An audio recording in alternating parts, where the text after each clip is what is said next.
We're proud to announce Chance Forever. Help Rotary make history at endpolionow.org.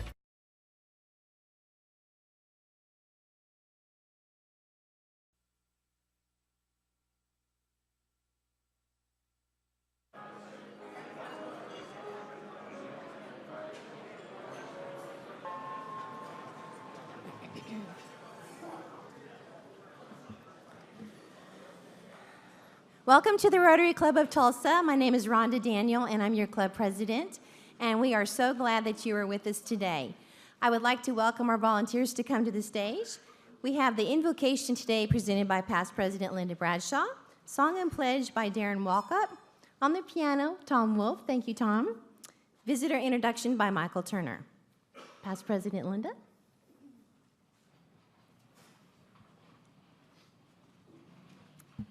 Throughout the history of the United States, beginning with the Continental Congress in 1976, its citizens have drawn strength, hope, and guidance from prayer. And tomorrow, May the 7th, is National Day of Prayer. It's an intended day when adherents of all great religions can unite in prayer, a day to be renewed with respect for God and to all the peoples of the world. Ronald Reagan said, "From General Washington's struggle at Valley Forge to the present, this nation has fervently sought and received divine guidance as it pursued the course of history. National Day of Prayer provides our nation with an opportunity to further recognize the source of our blessings and to seek His help for the challenges we face today and in the future." Abraham Lincoln's second inaugural address, which referenced God 7 times and prayer 3 times. And from the 1928 United States Book of Common Prayer, I found this. Please join me as we worship together. Almighty God, who has given us this good land for our heritage, we humbly beseech Thee that we may always prove ourselves a people mindful of Thy favor and glad to do Thy will. Bless our land with honorable ministry, sound learning, and pure manners. Save us from violence, discord, and confusion, from pride and arrogance, and from every evil. Defend our liberties, and fashioned into one united people, the multitude brought hither out of many kindreds and tongues.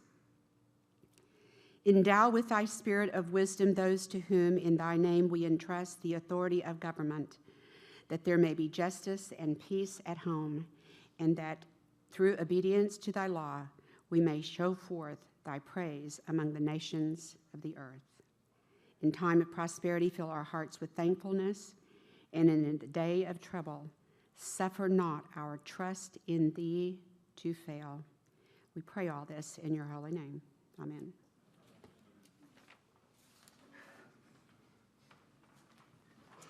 Please join me in singing God Bless America, followed by the pledge.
Good afternoon. Welcome everyone to this beautiful, beautiful spring day, May 6, 2015.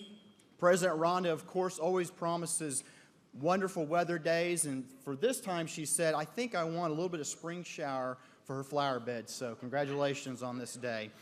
We have a few guests today. Kaylee Lynch, I'll ask her to stand, but what was funny is she said, I'm the guest of the B&B, and I thought, well, bed and breakfast, I wasn't really for sure, but it's Brian and Brian with the Tulsa Chamber, and they brought Kaylee. So great to have you here with us today. Ken Snoke, if we'll ask Ken and his guest to stand, please. His bride, Georgia, great to have you here today. Paula Wood has 2 guests and prospective members, way to go. She has Shay Hanning and Roxanne Minnick. Shay is with Big Brothers and Big Sisters, and Roxanne is with March of Dimes. Good to have you here today.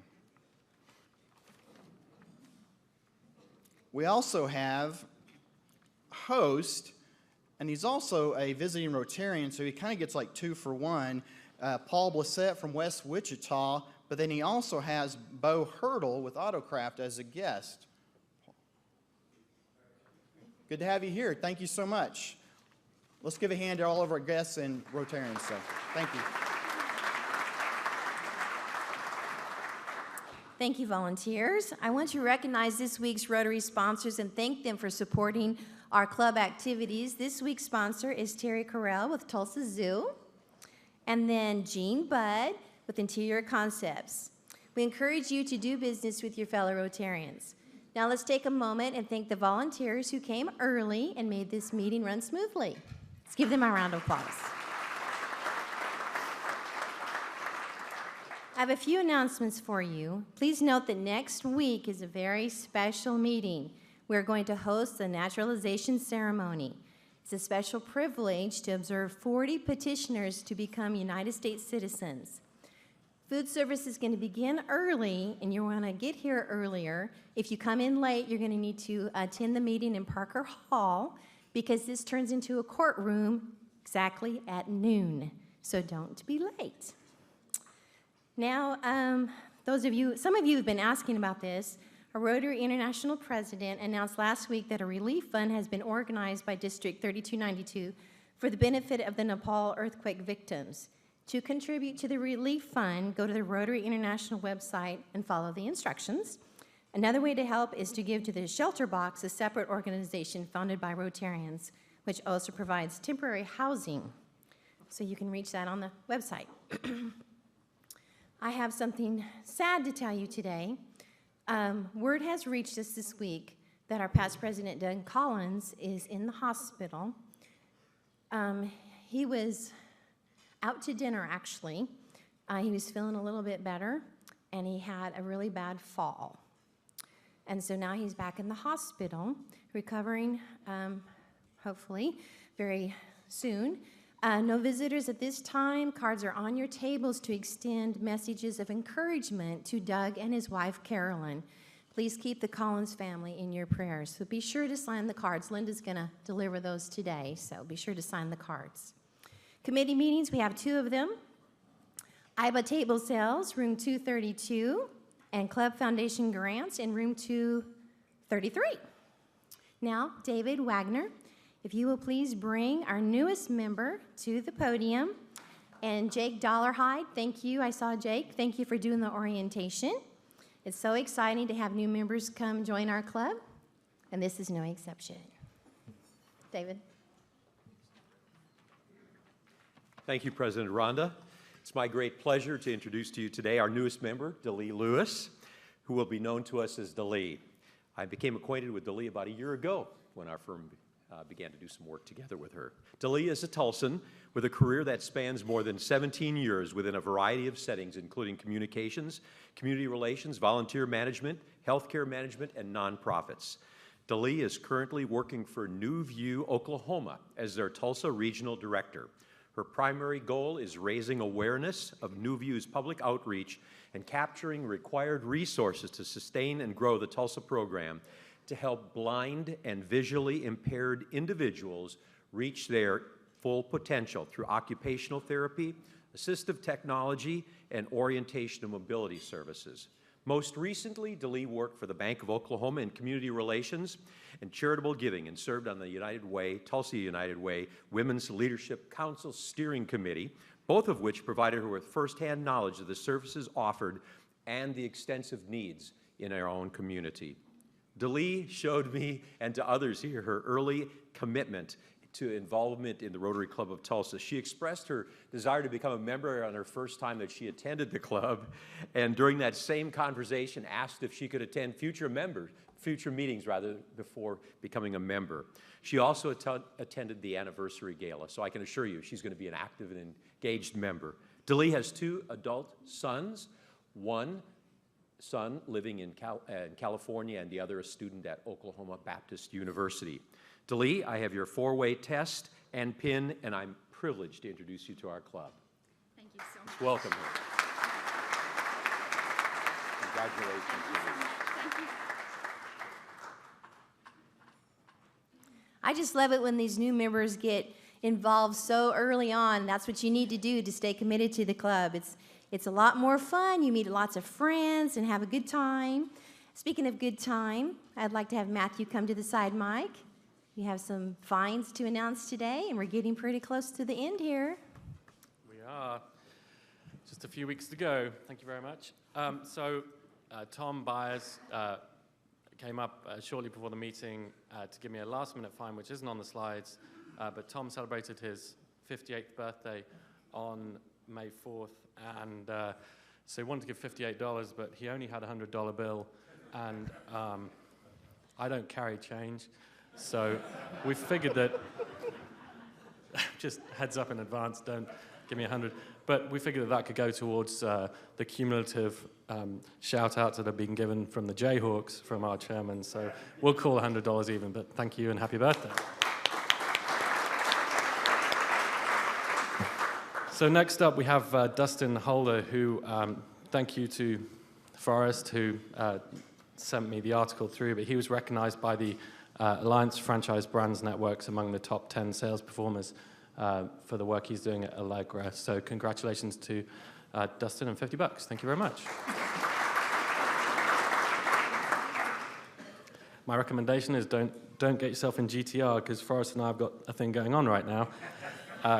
Charles Seacrest, there was an article on key personnel in GTR as well, and since '78, key personnel have placed over 100,000 employees, over 3,500 this year. So it was a great article on key personnel. One of our great Rotarians. Charles, thank you, $100.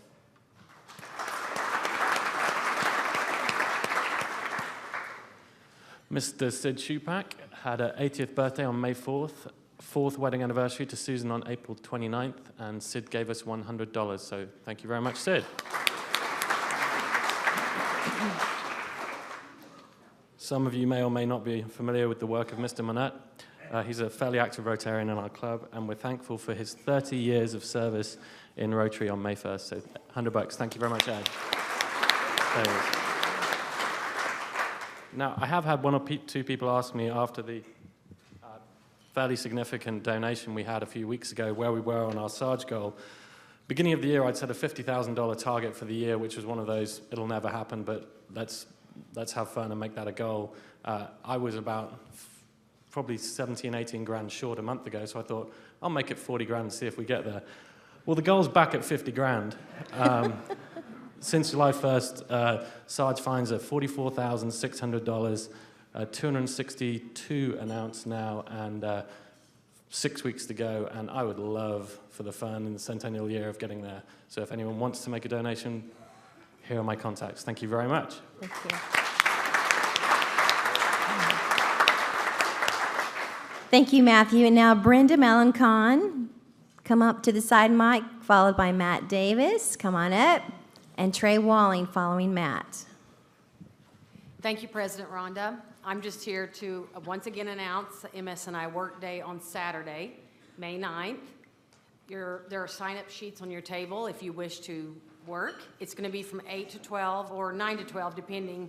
The judge can't get there by 8. So anyway, you can actually get a meeting makeup by coming. And if you have a kid who needs service hours of any kind, those also apply.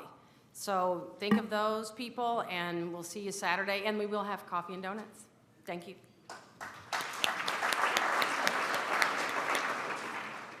Raise your hand if you like Mayfest. Look at all those hands. Okay, if you've never done it this way, the very best way to enjoy Mayfest is to do it through Rotary. We will have a party again this year, a week from this Friday night, May 15, in the Williams Center lobby. It's $25 per person, but that includes parking at the Williams Center garage, a full meal with beverages and adult libations, whatever those are, a wonderful three-piece band, a private art gallery exhibit with attendants to help. It's from 6 to 8 p.m. It puts you right at Mayfest's front door. You can wander all through Mayfest after you eat the nice food. So if you're interested, there was a table before Rotary and there'll be one after Rotary. Either I'll be manning it or John Della Vedova will be manning it.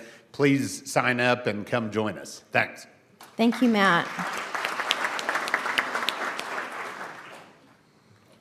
$150,000. That is the average annual amount that our club foundation grants to our charitable causes as well as people putting grant applications forward. That $150,000 that we give out as a club annually is not available without everyone in this room's support of our primary funding mechanism, the IBA Awards. Chris Harris Jr., our male honoree, we will be donating to his cause, of course, the Chris Harris Jr. Foundation, which is designed and built to help underprivileged children strive for greatness. Most importantly, because Chris is a product of Bixby, his foundation is active in our very own community. So by supporting the IBA banquet, you are additionally supporting the children of Tulsa as well, above and beyond our own internal programs. The Juniper Fund, Melissa Arnott's foundation. While I applaud and accept the opportunities to donate to Rotary International to help the people of Nepal, you can do the exact same thing by buying a ticket or a table to the IBA Awards this year, because Melissa's foundation, the Juniper Fund, is specifically for the people of Nepal. So we've got multiple ways that we can help impact those folks right now by supporting a great event within our own club. It's going to be another blown-out banquet, black tie, everyone's going to be dressed to the nines. It'll be a great night. We really need everyone's support this year. As I mentioned last week, each and every single one of you are our single best marketing tool. Tell your friends, tell your family, tell your coworkers, get involved, buy a ticket. If you can't use the ticket, the committee will make sure that the ticket goes to someone who can use it. And we will have a table out front before and after each meeting leading up to the June 22nd date, selling tables and individual tickets. Get involved, come to the great event. Look forward to seeing you on the 22nd of June. Thank you, Trey. It's now time for the Rotarian of the Day. Mr. Jim Dunn joined our club in January 1986. He's the chairman of the Mill Creek Lumber and Supply Company. He was chairman of the Tulsa Regional Chamber in 2002. Jim is both a Club Foundation Fellow, a Paul Harris Fellow. Please welcome Rotarian of the Day, Mr. Jim Dunn.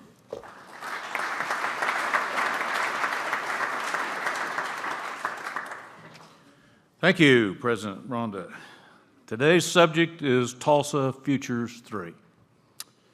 And it's an honor for me to introduce two speakers. Both are executives of the Tulsa Regional Chamber. And their bios are complete bios. They're very impressive, and they're in our website, and you're certainly encouraged to read those.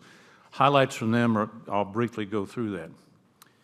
Brian Thorstenberg is Vice President of Economic Development for the Tulsa Regional Chamber. His career has spanned many years in economic development. 4 years with the Oklahoma Manufacturing Alliance, 9 years with the Ardmore Development Authority, 2 years as Director of Business and Economic Development for the Muskogee City County Port Authority. Brian, most notably in 2013, led the efforts to recruit Macy's Order Fulfillment Center, the 1.3 million square foot facility being built right now that will employ 1,500 full-time and potentially 1,500 part-time employees. Brian has a BS from Oklahoma State University with a double major in management and economics, an MBA from Southeastern Oklahoma State University, He is a native of Ponca City. He's married with 2 daughters. Not in the bio, however, is the fact that he spent a couple of years in Liberia in the Peace Corps. Our second speaker is Brian Pasquill. He's Vice President of Education and Workforce for the Tulsa Regional Chamber, and that scope involves him in Partners in Education, Project Boomerang, Career Path Navigators, Tulsa Youth Professionals, Talent Dividends, and Mosaic. Formerly served as Executive Director of the Tulsa Young Professionals. He's a board member of Teach for America and the Foundation for Tulsa Public Schools. He's a graduate of Leadership Tulsa, and he's been recognized as one of the 40 outstanding executives under 40 by the Oklahoma Magazine. He's married and has 3 children. Not in the bio is the fact that he was in the film industry in Los Angeles for a couple of years. Editorial comment. Tulsa Futures 3 is an activity that started back in the early 2000s. And we've got positive momentum from the efforts of both public and private money to develop downtown. And the benefits and the things that we have developed are incredible. And we have a lot of positive momentum going. It would be sad, if not a tragedy, not to continue to keep that going. There is still a lot of work to do. End of comments. So, if you would give a warm welcome to Brian Thorstenberg and Brian Pasquill.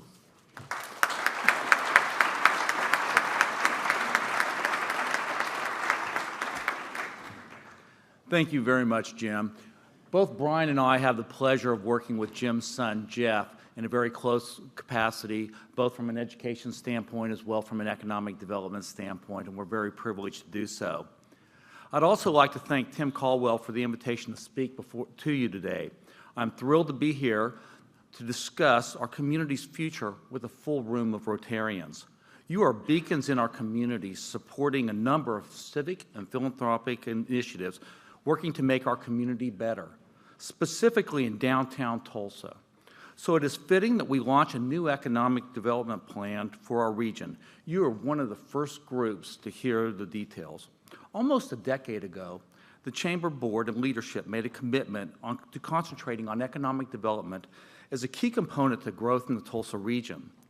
10 years later, we have fascinating momentum occurring in our community, from public and private investment in downtown to quality of life improvements.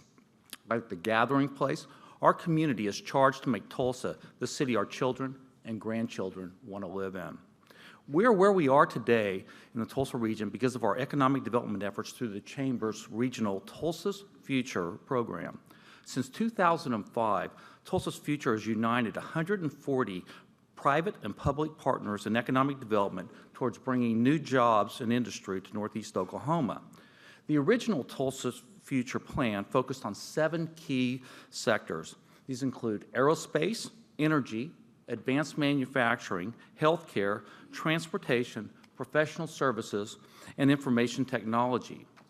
Since 2011, 23,898 jobs have been announced through the Tulsa's Future plan in the past 5 years alone, in addition to $1.1 billion in capital investment. And since 2005, when the original plan started, we've actually helped in the creation of approximately 40,000 jobs with an additional $1 billion in capital investment. And through the work of Tulsa's Future and our regional partners, we have secured projects like Macy's that Jim mentioned, Verizon, and Lufthansa Technique Component Systems, among many others. Site Selection Magazine ranked the region 4th nationally for new and expanded facilities. We launched Tulsa's Future's first downtown incubator, paving the way for Tulsa area startup companies to grow and mature. Tulsa's Young Professionals launched its Bring It to Tulsa campaign, attracting new companies like Uber to operate in Northeast Oklahoma. We successfully ran 4 public investment campaigns, including Improve Our Tulsa, ensuring the region's infrastructure and educational needs to meeting our future growth. These are just a few examples of the success of Tulsa's future. We know we have truly moved the needle in growing jobs and skilled workforce in our community. While we have met our goals and have enacted successful strategies through Tulsa's future, it is important that we don't rest on our laurels. The competition remains strong. Continued funding of the Tulsa's Future program is necessary to help level the playing field against our competitive set of cities across the nation. We've recognized that the Tulsa's Future Plan has garnered national accolades and achieved landmark success since 2005 as a region, but we still have challenges to overcome in comparison to our competitive set of cities. As a region competes nationally and internationally for high-value jobs, talent, and capital investment, it is critical that we grow our competitive position in the face of these challenges to more aggressively compete against our peer cities for jobs and for people. So, to begin the process of refining our approach to economic development, a comprehensive process was facilitated over a 2-year period to gain inclusive insight from the Tulsa's Future Steering Committee, our regional partners, municipalities throughout the region, tribal entities, and extensive public input to assist Tulsa's future in shaping the new direction for Northeast Oklahoma's economic development strategies for the next 5 years. The result of this research and input gathering in Tulsa's Future 3, this plan includes 4 pillars that will drive our activities through 2020. I'd now like to turn it over to Brian Paschal, the Chamber's Senior Vice President for Workforce and Education, to guide you through the 4-pillar approach. Brian? Thanks, Brian. And thank you all for the opportunity to come and speak about our work today. As Jim introduced me and said in my title is Education and a Workforce, naturally I was pretty thrilled to have workforce and talent attraction be some of the key messages that we heard time and time again from companies and professionals surveyed during the strategy development that Brian mentioned over 2 years. It's been written a lot about this coming talent war that we have in economic development. It's my opinion that if Tulsa is truly to thrive, we must be establishing a plan that prepares for that coming talent shortage, and I'm happy to kind of outline an approach that I really think does do that. While core economic development remains important, cities that will be successful in the future are implementing strategies now that will drive talent to live and work in the communities, which in turn drives business and industry to continue to operate in those communities. So a chicken and the egg, if you will. We have to build it so they come, but they have to be here so that we can build it. So the Tulsa's Future 3 4-pillar strategy will focus on job growth, innovation, workforce, and community betterment strategies. The first pillar of those, which we're calling the Prosperous Future, focuses on job growth and retention. A lot of what Brian spoke about that was involved in Tulsa's Future 1 and 2. The key initiatives here include continuing our work from Tulsa's Future 1 and 2 in attracting companies and industries to the region, as well as supporting existing companies in their expansion efforts. This time, we will also work to track the jobs that are in danger of leaving our community, something that we think it's important to report on to the community, and we will be developing technical assistant programs for our high-growth companies in the region.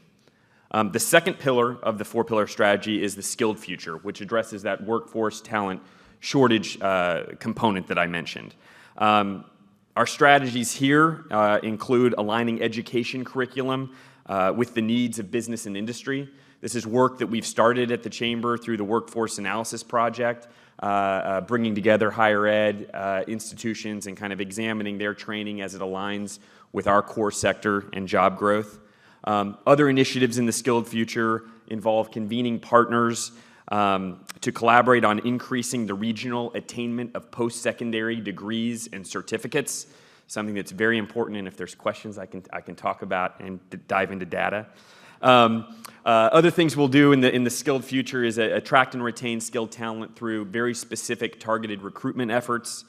We will strengthen the programming of Tulsa's young professionals and impact local, state, and federal policies toward bolstering education funding.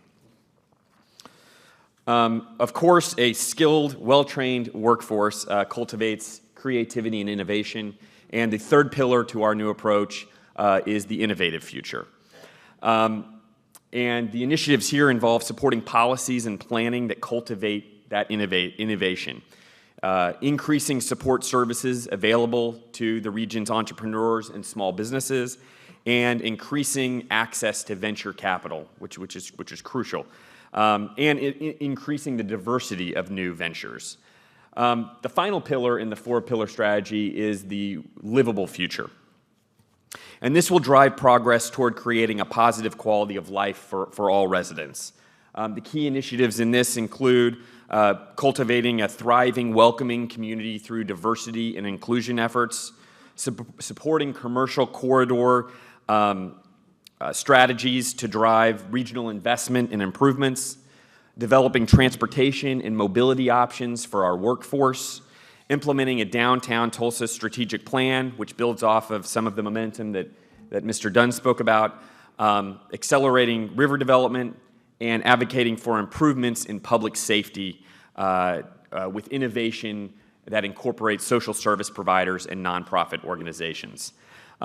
In closing, on the high level of the four strategies outlined here, we believe that our region will be primed to lead in the areas of economic performance, workforce competitiveness, innovation and entrepreneurship, business environment, and quality of life, while at the same time capitalizing on new and growing industries.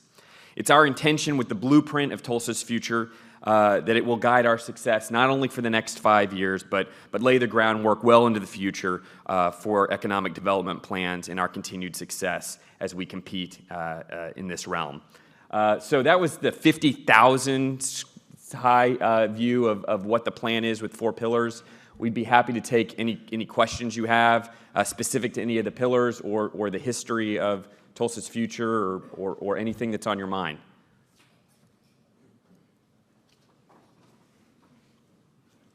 Yes. Okay. Luann?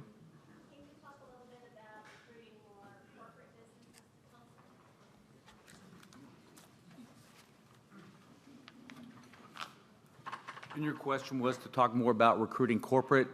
Yes. In terms of our targets, they were mentioned up there, and regional headquarters and professional services and corporate headquarters is certainly a target. One of the things that we do in that, we do several things, and that is really create relationships both with the companies and the consultants that guide companies through the selection process. We go to selected targeted cities and meet with these both the companies and the consultants. And in some ways, the consultants are actually more important because they deal with a variety of companies, and so we basically establish our credibility with them, our ability to supply the workforce, supply the capital investment to meet the deadlines, and so that way, if we don't hit on one project, there will be there for other projects. So that's really a large part of our effort.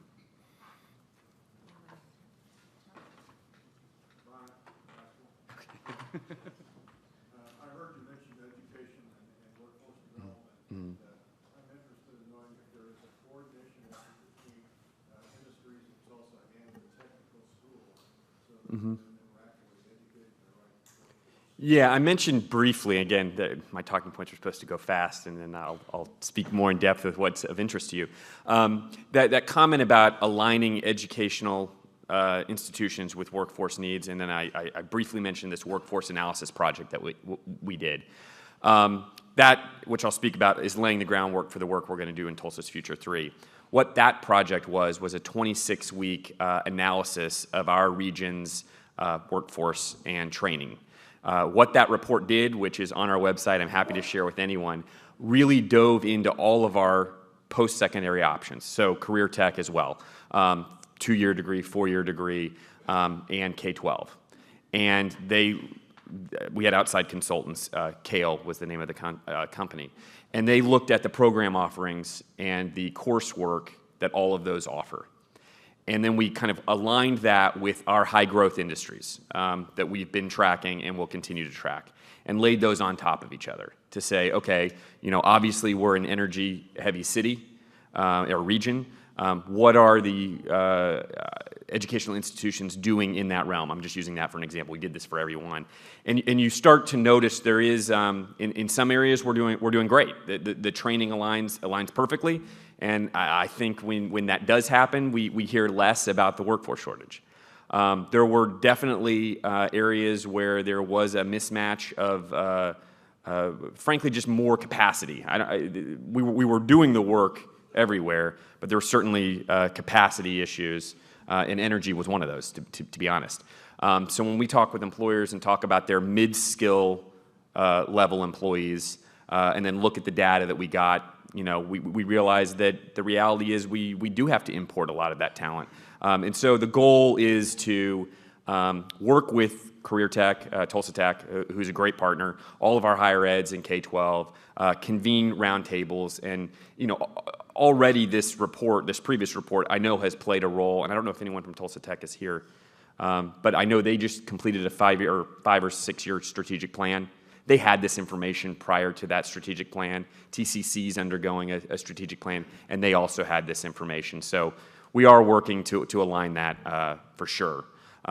The last thing I'll say, just because I could talk about education and workforce forever, is I mentioned Tulsa Future 3 will focus also on post-secondary degree attainment, both for bachelor's, associates, as well as certificates. Just a stat that kind of drives my work and I think helped drive the development of Tulsa's Future 3 is 34.8% of Tulsa MSA adults have a associate's degree or higher. By comparison, Dallas is closer to the 40% range. Some cities in the Northeast are in the upper 70s. So when we look at that, that's definitely something that we want to move the needle on more. The other data point around like the education attainment is 25.5% is what our in-migration rate is of adults with a bachelor's degree or higher. So these are the people moving to Tulsa, the Tulsa MSA, that have a bachelor's degree or higher, and that's 25.5%. Again, that's in comparison. I don't have all the cities that we compare them to. I'm happy to share them. But usually it's more 30 to low 30% than 25.5. So when we talk about the skilled future, and kind of joking that in my title I love that this was a focus, I really am excited, and I think Brian would agree, in talking with site consultants, one of the core questions they have is around our workforce availability. So I'm excited that this new plan will address that in full.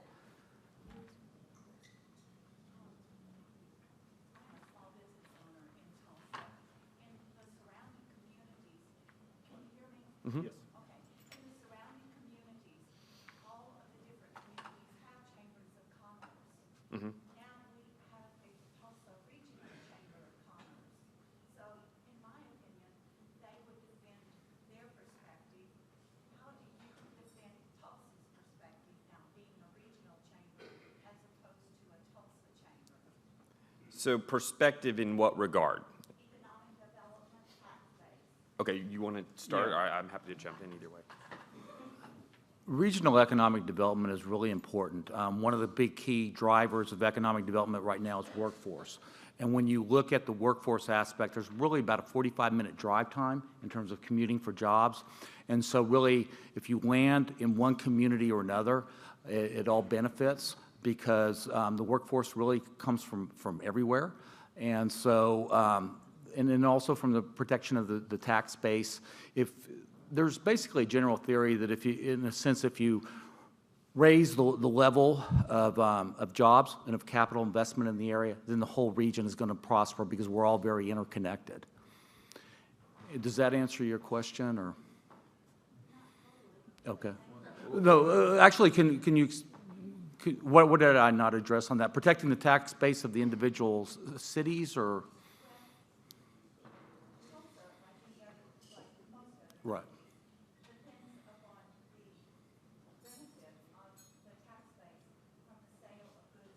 Right.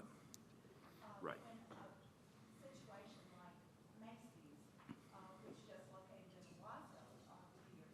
Mm-hmm.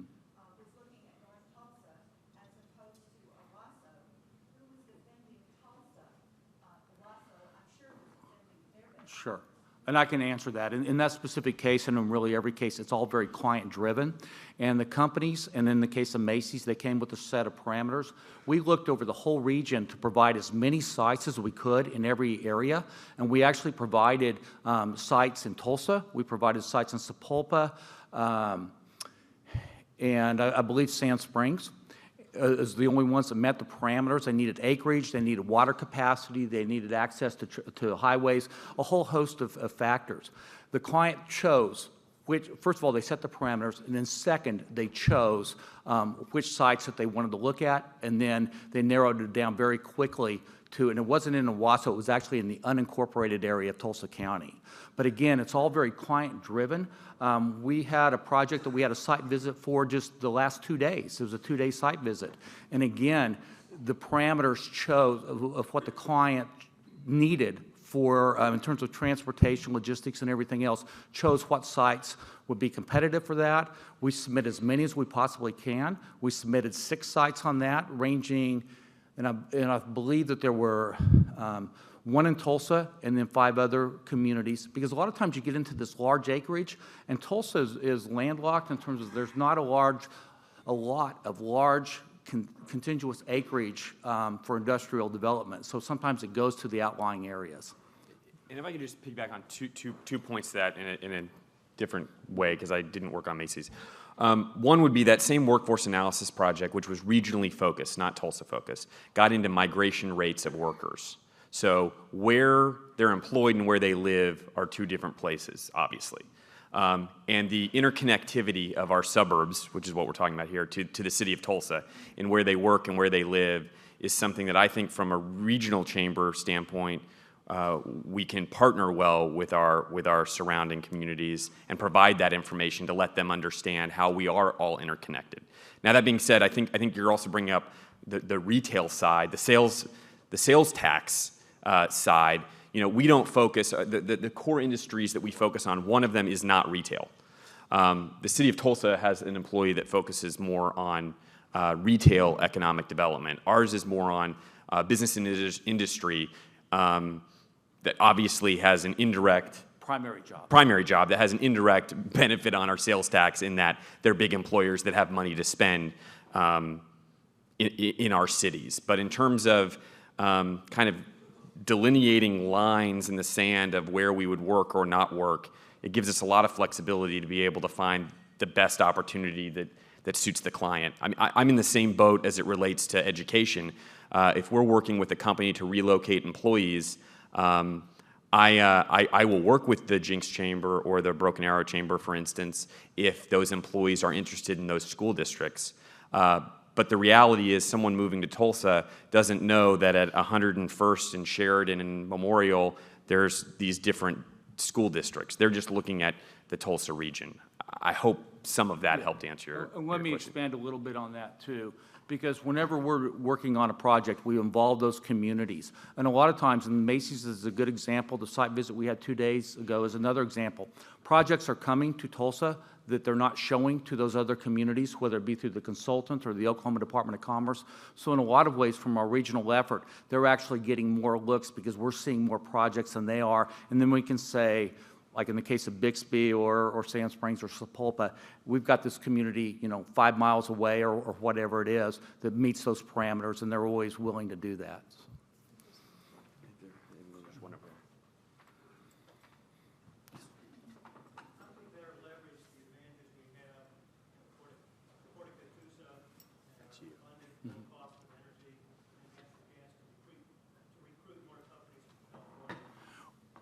We are leveraging that, and that's where a lot of our the interest of both the consultants and the companies come from. And it's not just the Port of Catoosa. In our region, there's also the Port of Muskogee, and there's also the Port 33, which is a private port.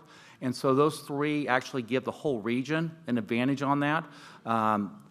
It depends a lot on what industries. With the example of the port, it really supports industries that have large commodities, raw commodities like steel, fertilizer, various things along those lines in bulk. But it's very cost effective if they bring it in and it gives us an advantage. From a standpoint of energy, that is a huge advantage. That is one of the things that we leverage. It gets us into a lot of the kind of the final analysis in projects where we get down to the final 3 or the final 5.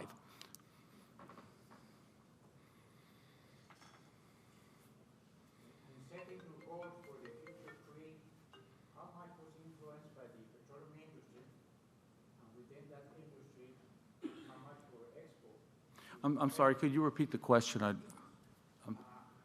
setting your goals for future three, how much was that influenced by the petroleum industry?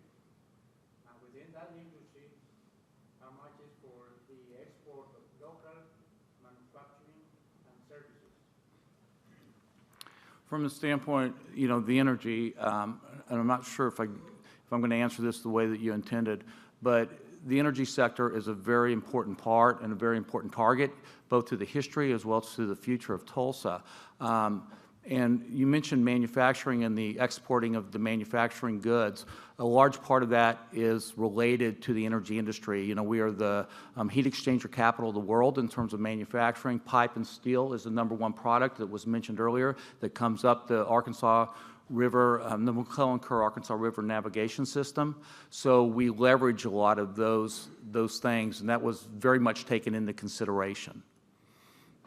Beyond that, though, I don't think we mentioned it, but there was a survey component to the development of this strategic plan, and there was over 1,300 responses. So it was, while energy played a big role because it's such a large employer, it really was a very wide swath of Tulsa area business owners and community members. Yeah, and there were focus groups, and the energy sector was just one focus group, but there was also a small business focus group.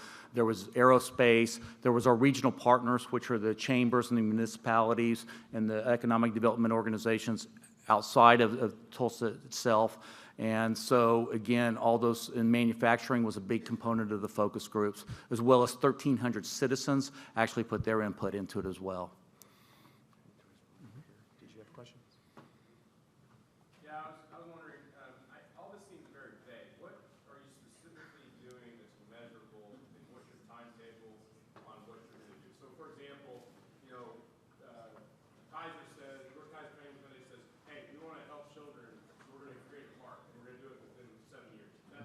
Right. Sure.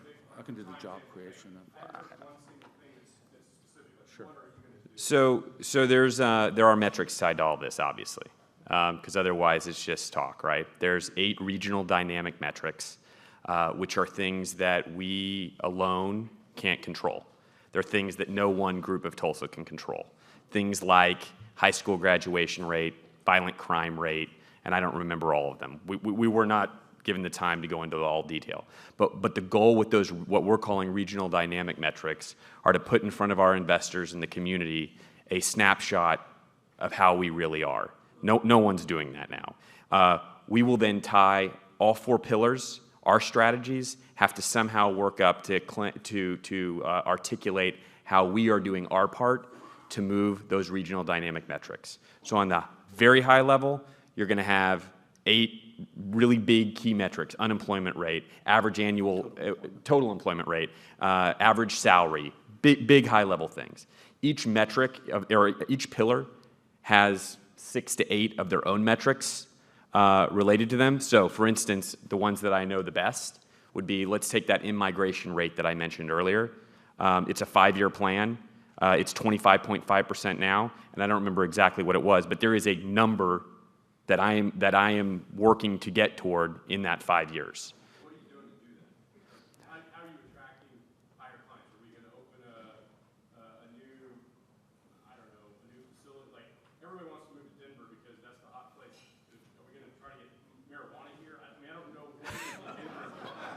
Everybody wants to go to Denver. I assume that's why. But what are you going to do that metric for 5 years?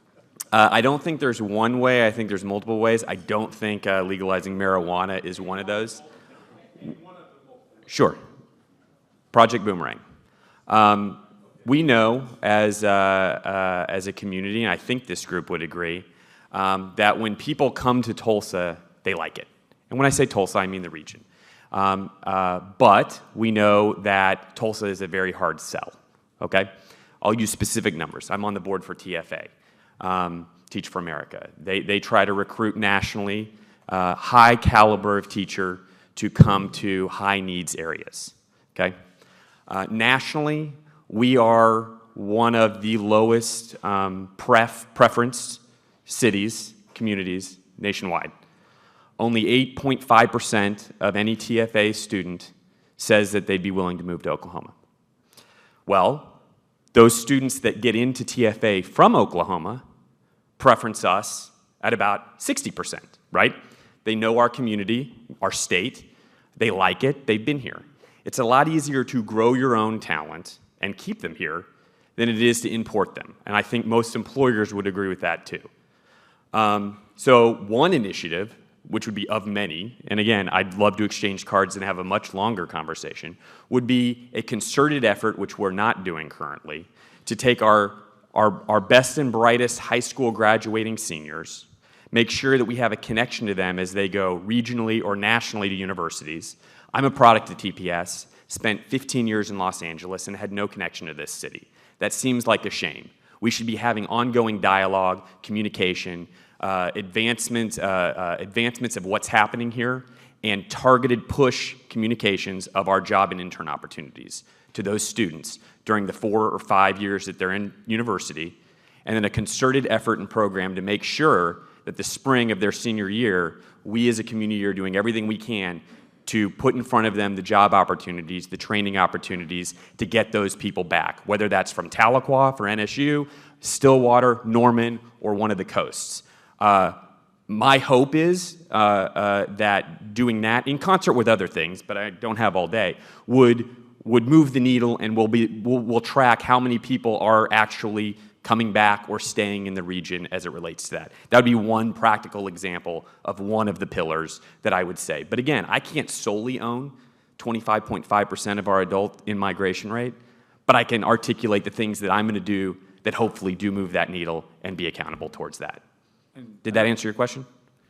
Let me say something too with regards to prosperous future, and we could talk on all 4 pillars. But with regards to prosperous future for Tulsa's Future 3, the metric is that over the 5 years from 2016 to 2020, that we will assist in the creation or the addition of 22,500 jobs, of which 15,000 of those jobs will, or excuse me, 12,500 of those jobs will have an average wage above $50,000 a year. And then also that those projects will actually contribute an additional $1.1 billion to the Tulsa region's capital investment into the economy. And these are not just jobs that are being added in the region. These are actual projects that we've worked. So it's just we're just taking credit for things that we've actually touched. With regards to what we do so many things. I mentioned kind of the recruiting aspect where we go out and meet with companies. We form partnerships. But like with our regional communities, including the city of Tulsa, we do what we can to expand the infrastructure that can accommodate industry and the industries that we're trying to attract. And we also do things like trying to increase the amount of industrial land, things that drive industries in terms of their decision-making process, where we can increase Tulsa's capacity to meet their needs.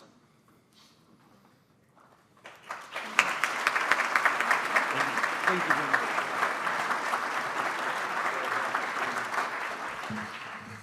Thank you very much. I'm going to use your phrase, the B&Bs.